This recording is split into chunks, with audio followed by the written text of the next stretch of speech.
Hey there, everybody. It's at Percussion, episode 221. We're recording on March 1st, and you're probably listening to this on March 19th. And my name is Casey Cangelosi, and with me, as usual, we've got Carly Vigna. Hi, everyone. And Ben Charles is here. Hi, everybody. And Ksenia Komyanovich. Hi.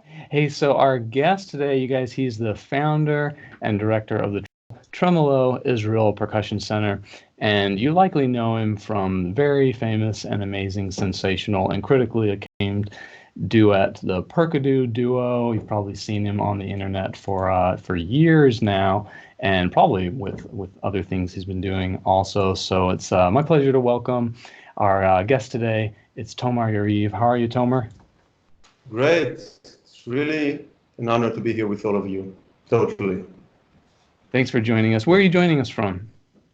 Actually, now it's from my house, which is about 10 minutes from Tremolo. I just finished teaching, until now it's 6 o'clock in Israel. So like an hour ago, I finished my teaching day. Because since here it's Sunday, so it's the beginning of the week. Cool. Ben, what do you got? Well, yeah, like Casey said, I think most of us know Tomer through the PercaDu and all those very famous recordings. But it seems like, and I'm sure we'll talk later about where PercaDu went. But what are you up to these days, Tomer? Okay, so our last concert of PercaDu was at the beginning of 2012. Actually, it was in Taiwan, and that was our last concert. And ever since then, I'm, first of all, as Casey said at the beginning of this great meeting, I'm the head and the founder of Tremolo, which is the Israeli Percussion Center. And by saying Israeli Percussion Center, it means we are dealing both with educational aspects of music in general, but of course, percussion in specific. And from really kindergarten and all the way to the academies. As from this year, I'm also the head of two percussion departments, both in Jerusalem Music Academy and at the Tel Aviv Music Academy, which is called the Buchman Mehta School of Music. And if life is so boring, I'm also sort of a consult for the Ministry of Education for all matters concerning with percussion. Was your the Israel Percussion Center, was that inspired at all by Jew percussion? No, but of course, not directly, but of course, everyone that was in Taiwan and saw the amazing gang of this Jew percussion group cannot ignore. It's really something so extraordinary. I mean, first of all, it's amazing to see them as a family. That's what I really admired in that, but also all their activities. So it's not that I wanted to be like the Jew percussion group, but of course, along the way, you think about what they're doing, and it's really impressive. So on that note, we had a question from Fernando Meza, and Svet Stoyanov kind of echoed it. Fernando said, huge fan of Tomer's work here. I'm glad you're doing an episode with him so more people out there get to know this amazing musician. Please have him speak about his approach about performing everything by memory with both PercaDu and now with his ensemble Tremolo. Also, please ask him to talk about the function of the Israel Percussion Center and its goals. And Svet said, right there with Fernando, Tomer is an exceptional percussionist. I love to hear more about his mission going forward and his goal and future goals with Tremolo and beyond. Okay, so where should I start? First of all, memorizing the music. Of course, it's not in every concert of our ensemble, Tremolo Ensemble, which is a percussion quintet, by the way.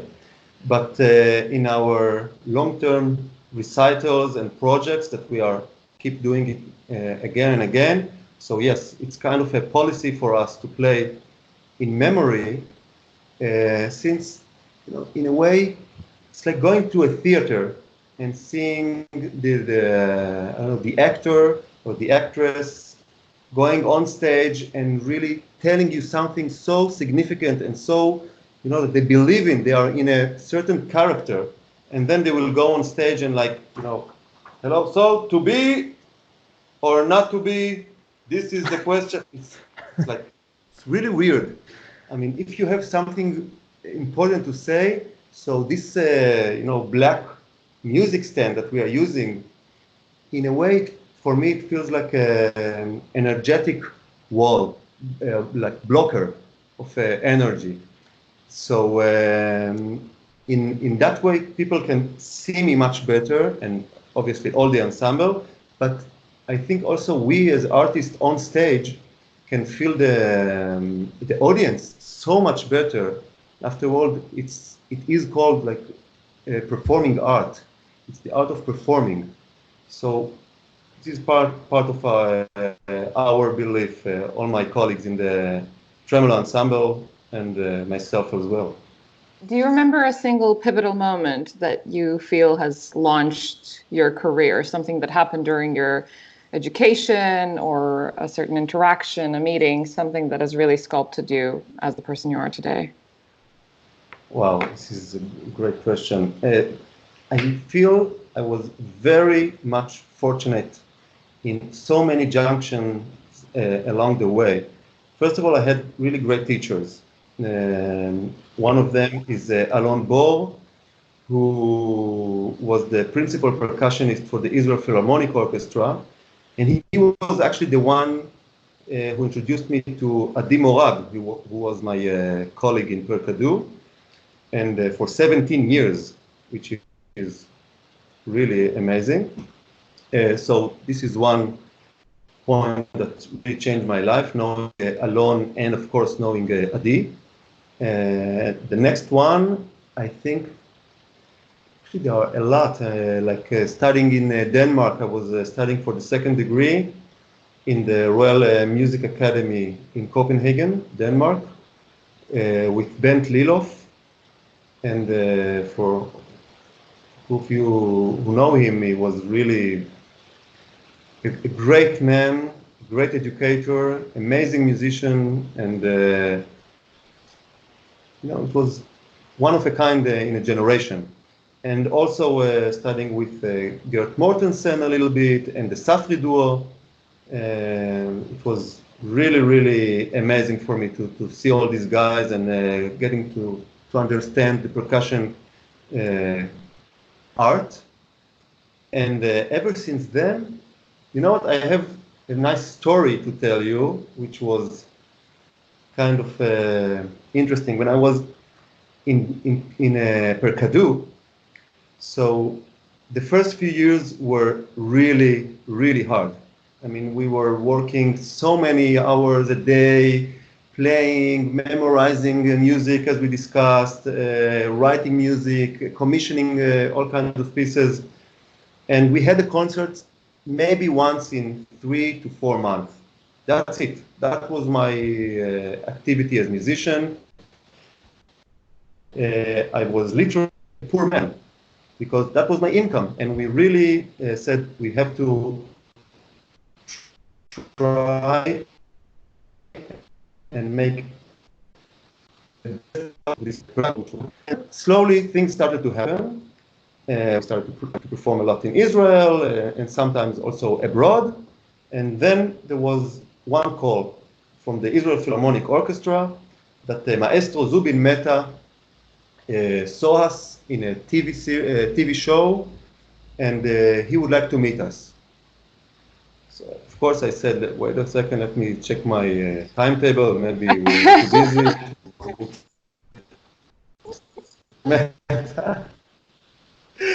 Anyway, we immediately, and then I asked his secretary, so what should we prepare? I mean, Zubin Mehta, what do you have to prepare? What kind of music? So she said, listen, he's a very busy man. Just take like 10 minutes, 7 to 10 minutes piece, play it, and that's it. He will go for the rest of his day. And of course we said, no way.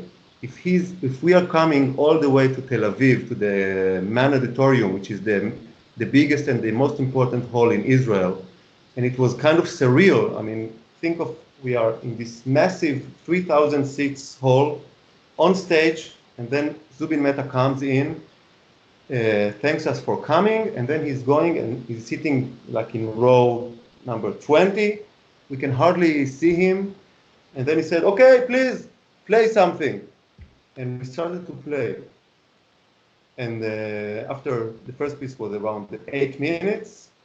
So, and the stage was packed of instruments. It was like all our gear was on the stage. And the first piece was only for marimba and vibraphone. So then he said, okay, but what about the rest of the instruments you brought? So he said, well, this is another piece of music. So it was, okay, so please play something else. So then one thing led to another, and we played a whole recital for Maestro Zubin Mehta, which was like 50 minutes of music in this, again, surreal situation that we are alone in this massive hall. And the end of it was that he approached us and he said, okay, what can we do together? So that was a certain point that we really, I will remember it forever. And it's really made a big leap in our career. That's incredible. That's incredible. Wow, I'm smiling. My cheeks are hurting. So please tell us also about your advocacy for chamber music. You so obviously belong in that important lineage of PercaDu and what they did for the duo repertoire and just culture, and then PercaDu.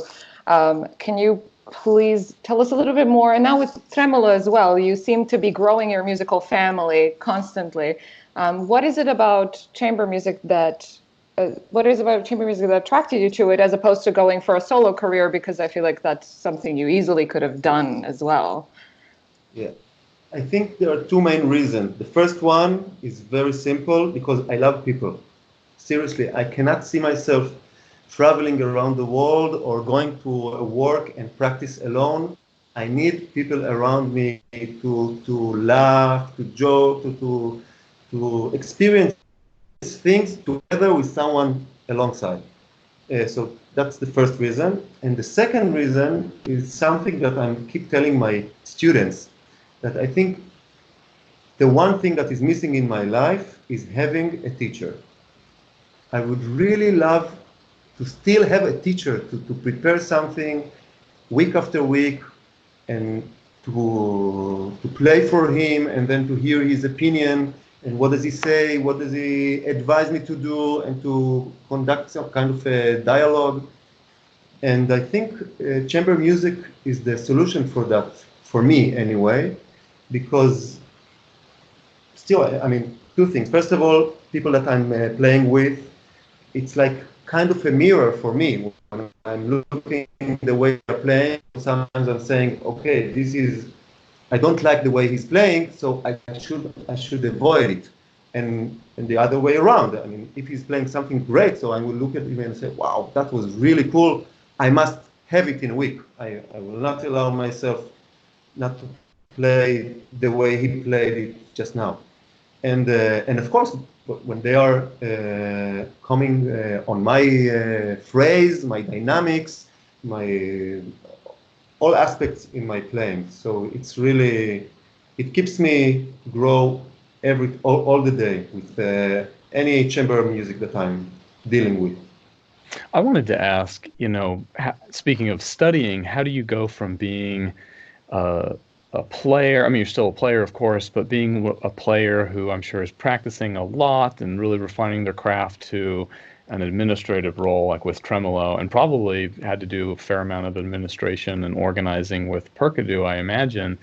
But can you maybe give some advice to those who are out there that they love playing? I think we all love playing, but often the barrier is the things that surround playing, like booking yourself a venue and getting a gig together, and it's all the other things. Yes, I think, as I said, I'm teaching now in 2 different universities, and I was studying in Tel Aviv Academy of Music and then in Denmark. And I think we are missing in the academies, anyway, that I know, lessons or courses that will teach us how to handle, how to be your own manager, how to be your own book agent, how to be your own advertiser or things like that. Because these are the things that are, for me, took me a while to understand that it's not enough to play well, to practice every day, as you said, Casey. It's like, I know, for instance, when I was a student, a room next to the percussion room we had was really one of the most amazing pianists I've ever heard. He was he used to play hours after hours, and I all the time approached him, and he would play for me. I mean, all kinds of Schubert sonatas, contemporary music, you name it, and everything was just, you know, you would listen to it and you would say, yes, yes, yes. It was all there. And eventually, these days, I have no idea what's going on with him. He just vanished from the ground of music. And I think he didn't do anything that people will know how amazing he was. Right. So it's really something that every young musician, whether it's percussionists or any, really think about what would you like to do. I mean, with my students, every once in a while, I'm asking them to really imagine if they are like 20. So I ask them, okay, so please think of your life when you are 25, when you are 30. You're waking up in the morning, getting out of bed, brushing your teeth, drinking your coffee, going downstairs to the car, and you start driving. Where are you driving? What does your life look like? In the daily, what is your biggest dream? And I don't know, maybe you will not be surprised, but I'm always surprised that most of them have no answers. They don't know. They just go day by day, by day, by day. And then sometimes, you know, it's hard to say, but sometimes you reach to a certain age and you're saying, wait a minute, this is not something I was planning, that was not my plan. And yeah. So when did you know, like, okay, where am I driving? I'm not just driving to the practice room. I now also have to do this other thing that's gonna help me get out there and be visible and be known to the world. Like, when did you drive your car somewhere else? Yeah. I think it was like 4 or 5 years after we established PercaDu as students. I mean, when we started to play together, we were 19. So around 24, we decided, okay, let's try to put all our eggs in one basket. And there was a certain day that Adi Morag, my partner in PercaDu, and myself, we called all the chamber orchestras, chamber ensembles, symphony orchestras, everyone we knew, and we said, please erase us from your list. We are not coming as freelancers, we're not coming as extra players. We want to try and fulfill our dreams as a percussion duo. Because in the back of our head, we knew if we will do it for a few years and we will fail, okay, symphony orchestras will always be there. Conservatories will always be there. You can, if you are a hard worker, you will find your way to make a living. So that's why we, in a certain way, we just quitted everything. And as I said before, we were really poor for a few years, but we said, this is what we want to do. Because when I'm 70 or 80 or 90, I don't know, and I would look myself in the mirror, I will say, at least you tried. I mean, dreams are not about fulfilling it. It's about trying to fulfill it. So we really tried it, and I'm glad that we kind of did it. And as you all know, after 17 years, we decided it's time for the next dream. So do you have to have the same conversation again? Everyone on your list, don't call us. We're done. We're moving on past PercaDu. We're doing something else now. Yep. Yeah. And it was hard. It was hard because Sure. a lot of people called me and said, "Look, listen, you're like a suicide thing." It's because no one understood back then what is percussion duo. Is it classical music? Is it world music? Is it jazz? What's the deal with it? And we said, well, it's more or less everything. It's everything as long as it's good music and as long as it's art. So yeah, that's what we did. So I guess just while we're here, I guess what do you tell people when they say, you know, you had this amazing duo and that's, you know, I would love to have that. How did you give that up? Because I'm not sitting in an office and doing a daily job. I felt for almost a year and a half, you know, almost like going to the office, daily work. Eventually, and I thought it's a phase, and after a year and a half, we had a conversation at D&I, and I told him what I think, and I was really happy that he said exactly the same. He said, I feel exactly the same. So then we said, okay, so what should we do? And after a few weeks of thinking, we said, wait, we did something really great. We had so much fun. You don't have to continue. You can do other things as musician, as percussionist. And of course, we had a lot of obligations, all kinds of concert series, playing with orchestras, recording all kinds of recordings. So we said, okay, this is the last date, which was January 22nd of 2012. We said, okay, that's the last concert. It was a year and a half before. Everything that will go until then, we are welcoming. And if a concert comes a day after, that's it, no more. So it was a great advantage since we broke up as a very good friends and we collaborated until the very last minute. And the second advantage was that I had like a year and a half to start and build my next step, career, dream, I don't know. Cool, yeah. I just want to comment that all of this is very emotional, and I think I'm just so impressed by the sincerity and the devotion of your approach to your music and your musical dream. The fact that you've decided that it's going to be a marriage, that you know you had this proposition, let's do it, and then that you had this event that was, you know, signified the end of you guys, but that it's so obvious, and it always has been really obvious in your playing, that you cared about each other as people and that you're all in. But you were really, really all in, which is just so inspiring to know of and to hear you talk about. So thank you for that. That's all I wanted to say. Yes, I cried. Thank you. Next person. Yeah, that reminds me so much of Gary Burton just saying, you know, I've had my time, I've done my thing, and I want to move on, and it's someone else's turn. And Gary Burton also had that famous closing concert where it's his last concert. But it was good the whole time.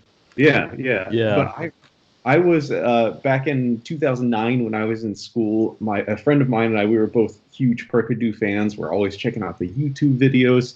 And then things sort of like, you know, I guess wrapped up for you guys. And there, as far as I saw, there wasn't some huge announcement in the percussion community.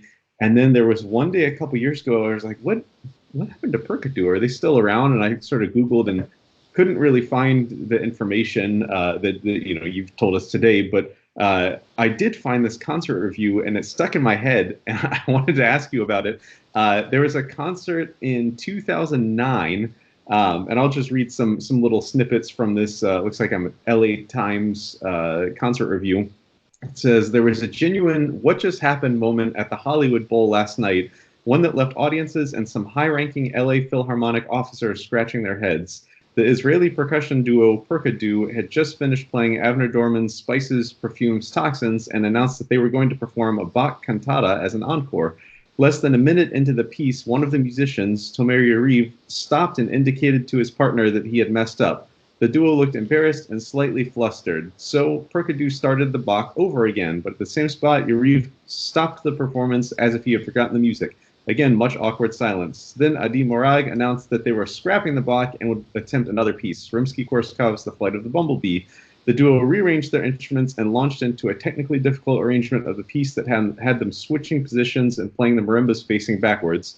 It was a practically flawless performance, all of which raises the question, was the whole episode one big joke on the concert? And skipping forward a bit, it says, Culture Monster caught up with PercaDu after the concert and put the question to them. Well, do you think it was a mistake? Replied Morag with a big grin.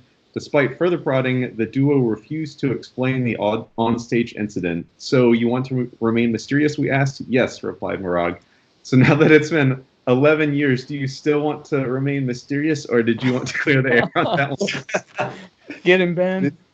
Adi and I, we did a lot of, now thinking back, so much like two infantile kids on stage.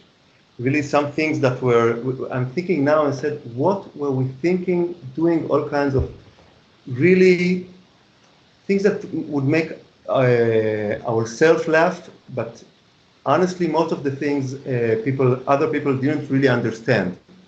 This reporter, I didn't know about this correspondent or whatever review, but he forgot to mention that while we were playing The Flight of the Bumblebee, while running around the marimba, there was a time, and I remind you again, it's the LA Phil at the Hollywood Bowl. I was running, playing the Flight of the Bumblebee, and at the same time, sorry guys, but scratching my ass. With the frack, with everything, and like, come on, it's music, let's have fun, things like that. So we really did a lot of nonsense. Maybe it's nonsense, maybe it's things to make ourselves more alive from one concert to another.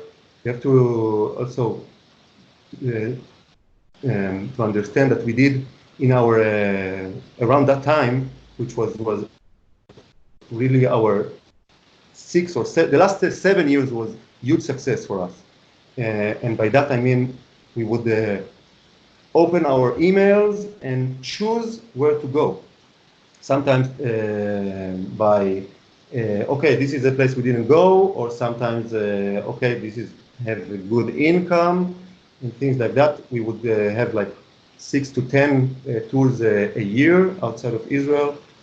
So I think it led to two things. First of all, doing this kind of stupid things, like doing all this Bach and Flight of the Bumblebee accident, as well as doing other things while going on stage. But most of it, I admit now, it didn't succeed. People didn't really understand the Israeli humor or our own infantile humor. It must have succeeded enough, I heard this story, and I to be clear, I do not know if this is true, and this is like second or third hand information I got. But I heard that Vic Firth was quite the practical joker, and I heard there was a Boston Symphony rehearsal where, again, this is hearsay, I don't know if it's true, but where he had like a lobster on a string, and he was like feeding it through the orchestra, and like the oboe player saw it and like freaked out, and he quickly like pulled it back. But it's like, that's like Boston Symphony rehearsal, you can't have a lobster. That sounds really dangerous. What if like the oboe player freaked out and dropped their oboe? And was allergic to lobster? I don't know. I from what I've heard about Vic Firth, I would believe it, but I do not know if it's true. That is true. But Tomer, I just had one quick question. Is that Flight of the Bumblebee arrangement, is that published? Yes. Okay. It is. It's, the one who wrote it was one of the teachers at the Royal Danish Academy. He was not a percussion player. He was mostly piano player. His name is Max Leth. Max Leth. He did a lot of amazing arrangements for vibraphone solo, like Over the Rainbow and the T42. Really great arrangements. And he wrote it also this Flight of the Bumblebee. Originally, it was written for Safri Duo, but they didn't perform it because they started to stop playing classical music on stage. And then he gave it to us, and we started to perform it as an encore. It's actually a great encore, and I see a lot of duos around the world are playing it now. Quite a lot. Carly, did you have something? I do, yeah. Tomer, because you've played just so much great, amazing repertoire. I'm wondering, is there maybe one or more pieces that maybe are your favorite to play, or that you feel like best defines you as an artist? What do you think? I think that one of the most exciting and enjoyable journeys for me as a performing artist is commissioning pieces, working with composers. It's, as I said, it's a journey. You know where you start when you start, but you don't know when you're going to finish. And it's like a melting pot of ideas between the performer and the composer. So a lot of the compositions that were written for PercaDu, but now for tremolo, I mean, most of our repertoire as a percussion quintet is original, either arrangements that people are writing for us for iconic classical pieces, as well as original composition, contemporary music. And I think these are really, I really like these, especially working actually with young composers. These days, a lot of young Israeli composers are writing for tremolo, and it's amazing ideas. And I don't know if one of you saw our last concert at PASIC. Our last PASIC concert was 100% Israeli music. So we decided to go on this amazing convention and play and show the world what's going on in the percussion scene here in our small country, Israel. And we played 6 different compositions by Israeli composers. And these compositions are my favorite, absolutely. That's Very so good cool. to hear, and it's so important for, the future of our craft, of what we do, that more and more pieces are being written. Hey, well, I was going to give Tomer just a little break and tell you all about something I ran into this week. And you can sort of file this under the, I guess, arts advocacy, sort of your folder in your brain when we talk about why art's valuable and why music's valuable. And this one in particular is about why reading is valuable. And someone I followed off and on for years, Rebecca Watson, is a blogger, like kind of internet personality person, and she does lots of things with science and skepticism. And she has this little video entry called Make the World Better, Read a Dang Book. And I'm going to mostly be paraphrasing what she's saying, but I'll add in some of my own thoughts. But she begins this topic by describing comedian Kate Willett and how this article Kate wrote for Elle magazine about how she used to not support Bernie Sanders and frequently had arguments with who she calls Bernie bros. And I guess that's dudes who support Bernie Sanders. So she says she didn't initially support Bernie's universal health care plan until she lost a boyfriend, in part to him not having access to the medication he needed. So this changes her outlook on Bernie Sanders' proposed healthcare plan, and now she's an enthusiastic supporter. So around the political news and blogosphere, these types of stories are quite popular, and people are often applauded for changing their points of views in light of these new experiences. So one common example you see are people who supported Trump's candidacy in 2016, but now have changed their minds because his policies have affected them negatively, and their businesses are falling apart, or their healthcare is bad or something, and now they're like, oh, I get it, Trump is bad. So I agree, it's cool when people's opinions change like that, but it also kind of pisses me off because it's like, wait, why did it need to happen to you in order for it to matter to you? It's like, it only matters if it happens to me, or, oh, now I get it because it happened to me. Like, we benefit from each other's experiences daily. And the example Rebecca Watson uses is, we know why we shouldn't eat that bright colored mushroom in the forest. And that's because we've been told stories of how our friend's cousin's father's former roommate ate the pretty mushroom and died painfully, shitting their organs out. So we know not to eat it, and we don't have to ourselves suffer to understand other people's suffering. And of course, this is something we call empathy. And stories are how we understand each other and the world quickly. If our species had to re-experience everything in order to learn it, we wouldn't progress very fast or at all. So, why do dogs and cats keep getting hit by cars? Well, because they can't tell each other about the time their friends, fathers, sons, nephews, whoever got ran over while chasing a bunny across the street. They do communicate all sorts of things to each other, but a cautionary tale like that has far too many steps and nuance and history behind it. So we all read books, hopefully, and we've read many stories that put us in the place of others or put us in other people's shoes. So because we can explain life's complex perils, we can spare each other from a great deal of pain and suffering through other people's stories and develop empathy for those around us. So, for example, you shouldn't have to lose a loved one to recognize the value of healthcare and to recognize that it needs to be changed.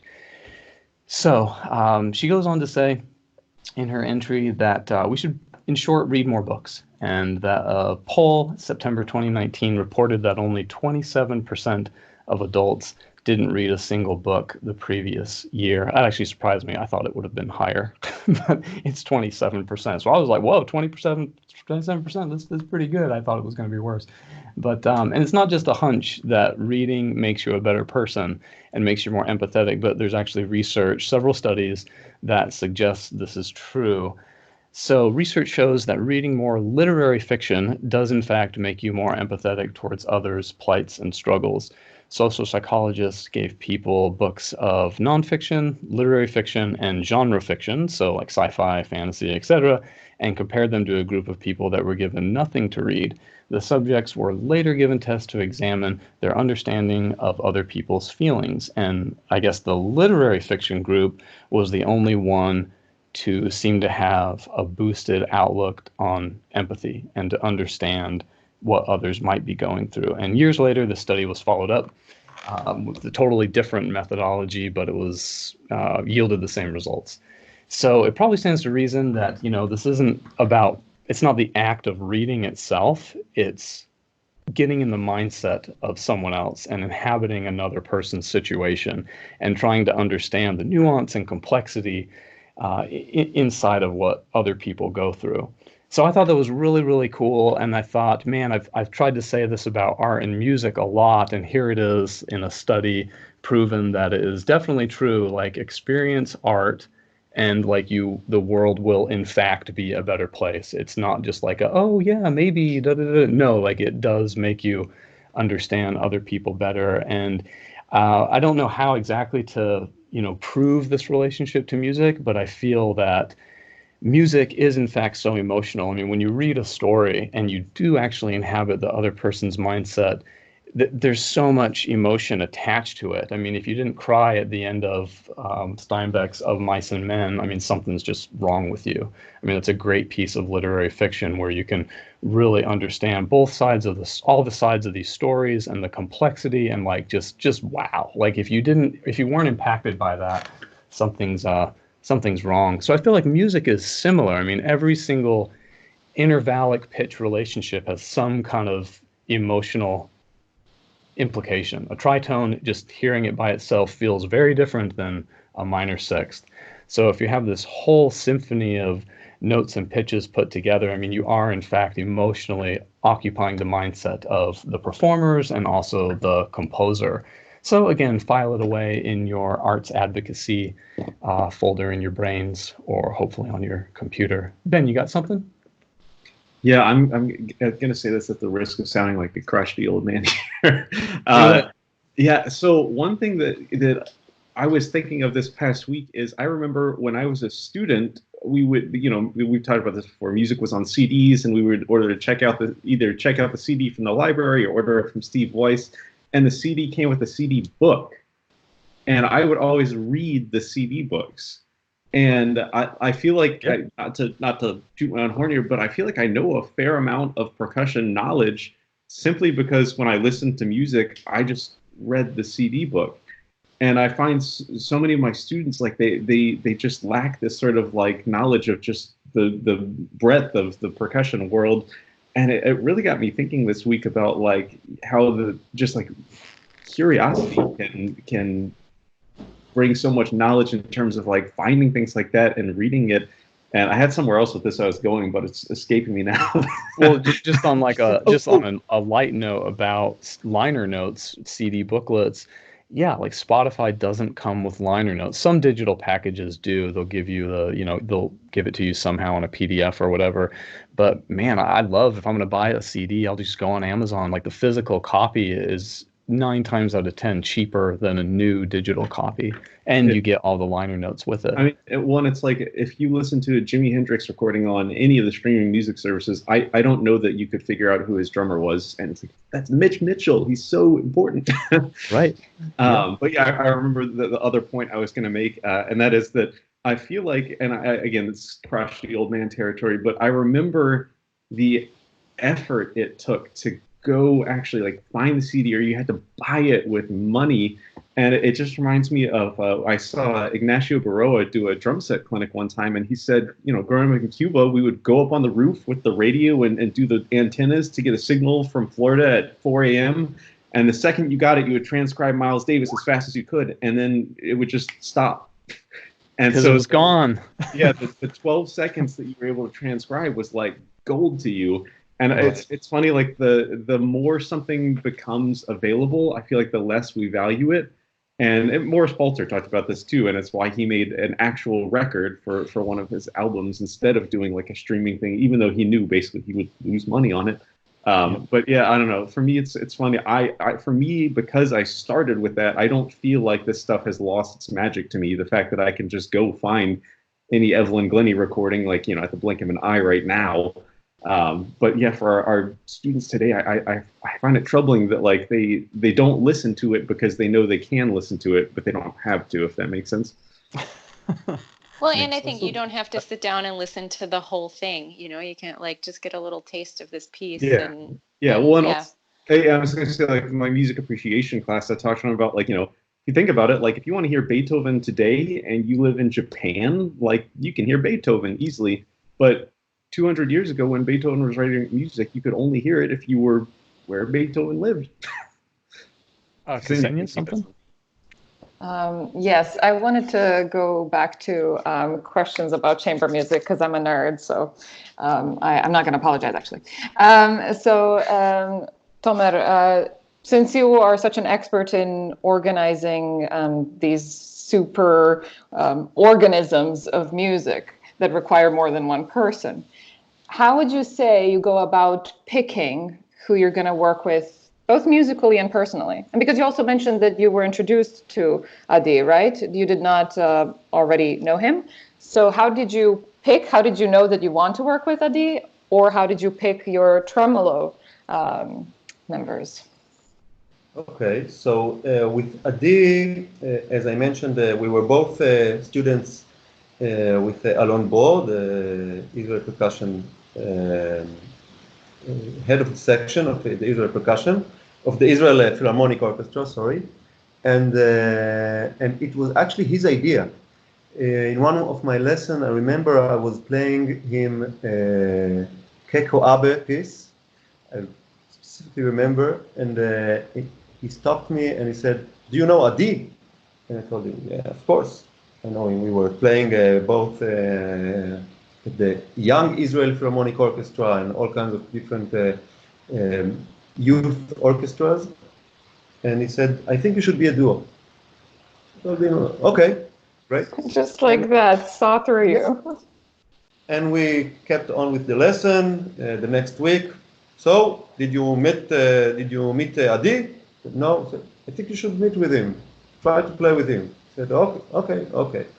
And like after the third or fourth time, I said, okay, I should really meet Adi because he doesn't let it go. And we started to play together.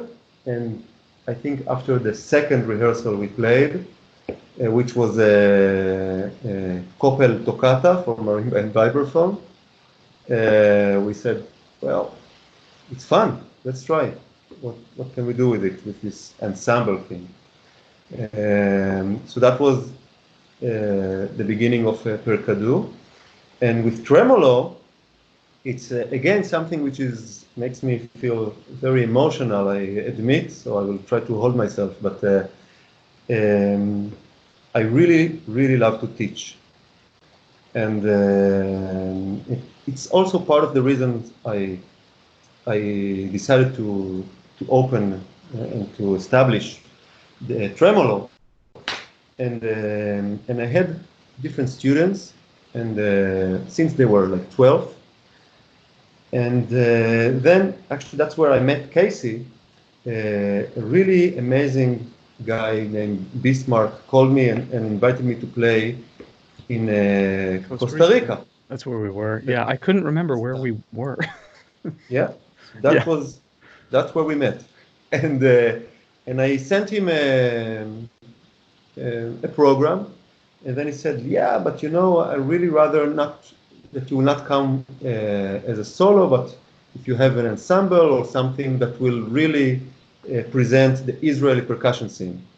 And then I said, well, for me, tremolo, it's the Israel percussion scene, and we really set up an ensemble out of these sort of long-term students, which were back then were around in their beginning 20s, and we really, from scratches, made a program and went and played it, presented it at the Costa Rica Festival, a percussion festival.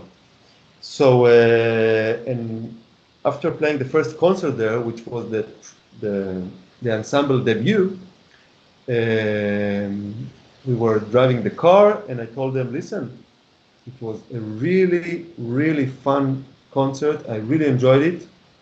If you are in, I say let's establish an ensemble. I think we have here something, and we all said, yeah, let's do it. So these days, I'm sort of going on stage with my former students, which are now they are my colleagues, and they are amazing musicians. Maybe it's the right time to say their names because they are really, I mean, they're really like a percussion demons in a way. So it's Daniel Solomonov and Lior Tal, which is a female percussionist. Another female percussionist is Dafna Segal, Tomer Galili, another Tomer, and Nadav Ovadia. So I mentioned 6, since Nadav just left us a few months ago to study ancient music in Lyon, in France. So we are 5. So this how I met these guys, and it's amazing that people who used to be my students, as I said, happens to me a lot in chamber music playing. They are now sort of my teachers. So it's really an honor, you know, going on stage and playing with them. Yeah, I never thought it will happen to me in the biggest dreams, really. I remember you played this really strong, small multi-percussion piece that I think you wrote for a couple tom-toms. This was at that Costa Rica concert we played on together. Okay. And the crowd went, and I can definitely confirm what you said. The ensemble's so good. The whole group was so good, and everything memorized like Fernando asked about. And yeah, it was just really, really, really strong. What was can you tell us what that solo was? Just remind me. I don't remember what it was called. Yeah, it was called Bartok's, like a gameplay, a word play between Bartok, the composer, and a bar talks. Like at a bar, having a drink, talking. Exactly. Cool. And he's one of my favorite composers, especially, you know, as a percussionist. Reading so many things about him, I was amazed that when he wrote the sonata for 2 pianos and percussion, he was really pissed at us, at the percussionists, because every concert he had, the percussionists just blew it. They couldn't play the parts, and he kept writing his wife and his students back in Budapest. I had a concert here in Basel, in London, and everywhere they just couldn't perform the music. And you know, seeing now how people are playing, students in the universities, professional percussionists, I cannot. It really, I'm thinking about it a lot. What does this guy could have write for us? What could have happened? And so I took all kinds of small rhythmic patterns out of his pieces, some from the violin concerto, his first violin concerto, some from, of course, the sonata, and from, if you know, there is a very nice piano suite, it's called the Out of Doors suite, which is really cool piano solo piece. And it's like Bartok on drums. And most of it is actually Bartok wrote. I just put it on the drums. It was almost like an arrangement. So that was the piece. Since obviously running an ensemble, whether it was PercaDu or Tremolo, you need to have a lot of administrative responsibilities and skills. How do you organize such an institution? How did you find space or instruments and various forms of support, whether it was for PercaDu when you were starting from scratch and you were very young, or starting Tremolo later again in life, I'm assuming in some way from scratch again? In PercaDu, honestly, I cannot tell you what we did. It was like really instincts. I don't know. Some things, as we discussed before, some things I'm looking back and I'm saying, oh my God, it was really, I don't know if I should call it pure luck or I really don't know. But establishing Tremolo, both the center and the ensemble, is a different thing, because traveling in so many countries with PercaDu, we performed in almost in 60 different countries around the world, and every time we were in different places, so we obviously also gave master classes or clinics, workshops, seminars. And I really fell in love with teaching, and these days I also started to teach in Israel. And actually for the first 5 years, I had no idea how should I teach. And the fact is that none of my students back then became professionals or good musicians, because they were like rabbits in a laboratory. I tried all kind of things and failed. And really failed. And slowly, I really started to understand what should I do, you know, like creating my own method. And after fulfilling all of our goals and dreams with PercaDu, I said, okay, now it's time for Tremolo. and I came to the municipality of the city where I live, which is a city half an hour north to Tel Aviv. It's in the center of Israel. It's called Netanya. And I told them, in a very naive way, I have an idea, let's make a percussion center in this town. And surprisingly, everyone said, yeah, let's do it. And Did they know of the budget needs? yes, they gave me at the beginning like a space. We had two rooms, two big rooms, which were like in meters. Sorry for that, but it was around 200 square meters. How much is it? A lot. Someone calculate? It's not a lot. It's like a very nice big apartment. It's not enough for a percussion center, but that's how we started. And now we have a whole building dealing only with percussion. That's Tremolo. That's a big sign there. Tremolo Percussion Center. And this building consists of teaching areas, rooms, recording studio. We're doing a center for electronic and acoustic laboratories that composers can come and try different things to compose, whether it's electronic music or trying things with percussion. And once in a while we allow also different other instruments to enter, like violin, but for a very short visit. Then we kick them out. Good. Yeah, of course. And you know, they had 300 years. Now it's our turn. Come on. True. So that's it. That's how everything happened. And it's amazing because you know, this municipality, it's magical municipality. They're giving us total freedom to do what we want. They have no idea what we are doing there, but I think they know that we're doing something which is good. So as for now, it's happening. But you will certainly you will visit us, so you will know everyone. So just a follow-up, just so we understand the timeline. You said the PercaDu had to work really hard in the first few years to get its career going. Has that launch happened while you were at school, while you had studios and instruments to work with, or were you already out and you had to figure out your own instrument situation to be able to rehearse and so on? Yeah, PercaDu was established while we were students at the Tel Aviv Academy.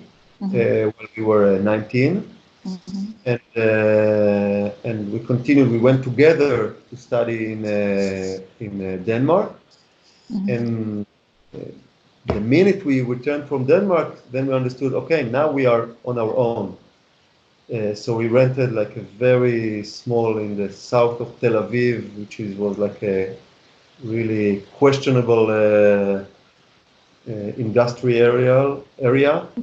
With a lot of ancient jobs around, if you know what I mean, and that's where we played. That's where we played. We had our studio. Actually, Zubin Mehta himself came to rehearse with us at this place, and he was shocked. It was really a shock for him to see this kind of a place. And wow. Yeah, so that was the timeline for PercaDu, and for Tremolo, it's a whole different story because we had very nice facilities from the very beginning, nice instruments, nice house. It's a different story. Just one last one. Could you tell us about your relationship with Dorman? How did that begin? And the concerto, which blew all of our minds when it came out. Yes. Dear Avner Dorman, one of my really closest friends, we were both students at the Tel Aviv Academy. He was obviously at the composition department, and at the beginning we got to know him then, and he wrote us two pieces. One of them was actually an arrangement for the Sorcerer's Apprentice. And then he wrote us an original piece, which was called Udacrep Akubrad. And everyone remember the stupid jokes that I told you about earlier. But everywhere we would go, so people ask us, what is Udacrep Akubrad? Because it sounds like Arabic, Israel, like something. What's going on? And every time, there was a time we invented all kinds of stupid answers. But actually, it's an anagram for Darbuka PercaDu.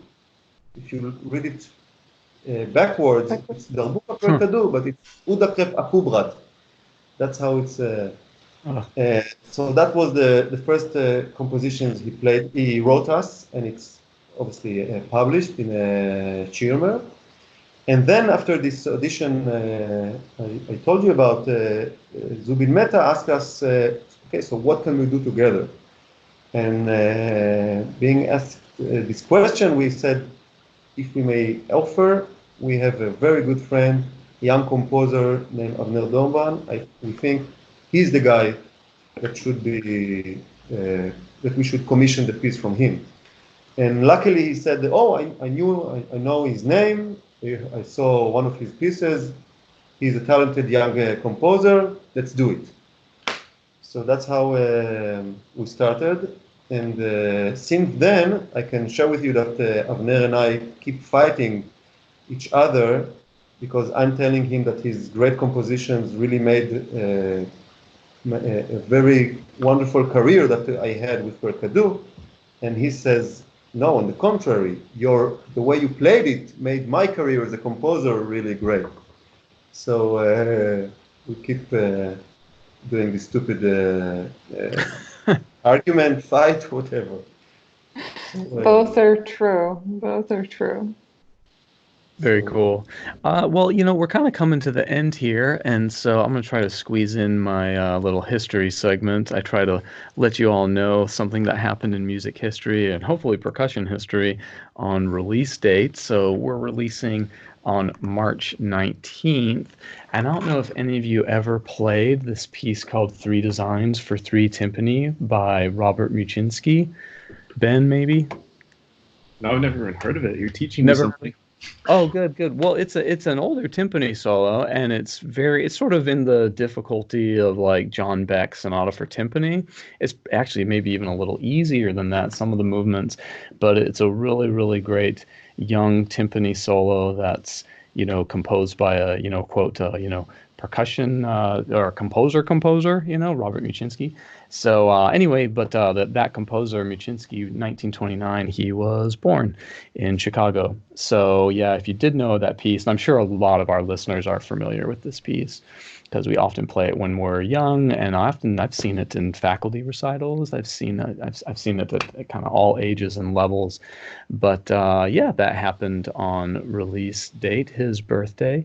And let's do so one more. This one I found really interesting, and I got a little misinformation. One account said this happened on the 19th, but other accounts said it happened March 14th. So this happened before release date, but I thought it was interesting enough that I'm going to steal it anyway and break my own rules. But in 1919, jazz music plays throughout New Orleans loudly after a serial killer threatens to murder anyone not listening to it.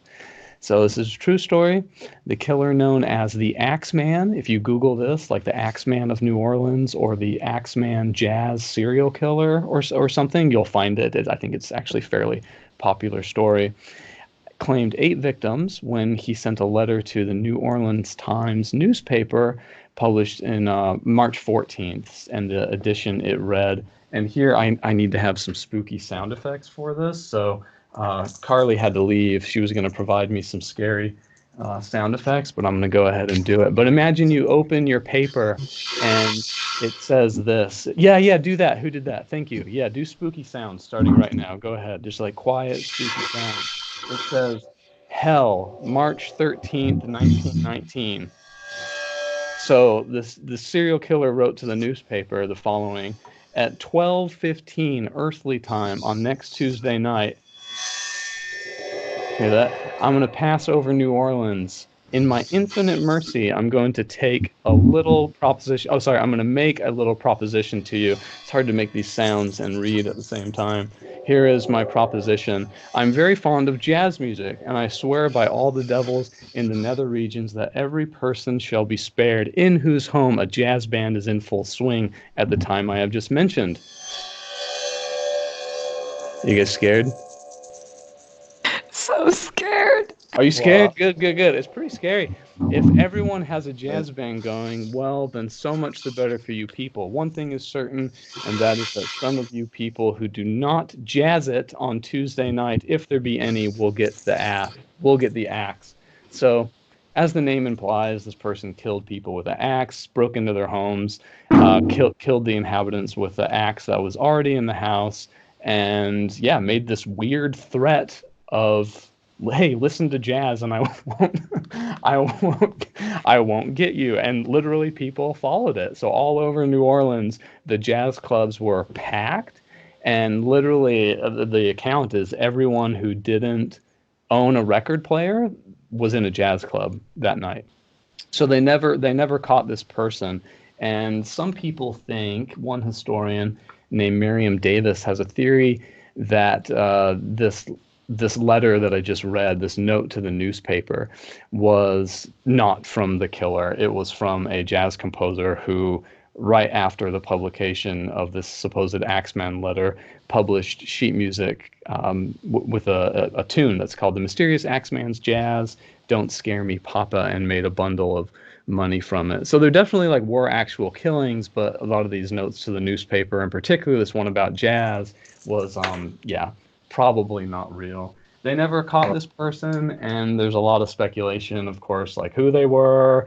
And I guess there's one real suspect, but it sounds like the best theory is that there wasn't actually one serial killer. It was a various crime rings, because most of the victims were Italians. So that immediately made people think okay, there's either racist motives or it's these rivaling groups, and I guess they thought Russian crime rings and Yiddish crime rings and Italians, and so kind of the media and everyone personified it as this serial killer, and now it's tied to jazz for now and forever, also because it was in New Orleans. So I thought it was pretty cool. Did you guys hear When was that? When was it? 1919, March 14th. Did you guys hear there was a famous Israeli percussion duo that threatened to murder anyone that didn't book them, called PercaDu? But I heard they didn't make the threat. Actually, it was someone trying to capitalize on their success. Zubin Mehta, yeah. So I thought that was just too wild not to share. I thought, what? No way, that's crazy.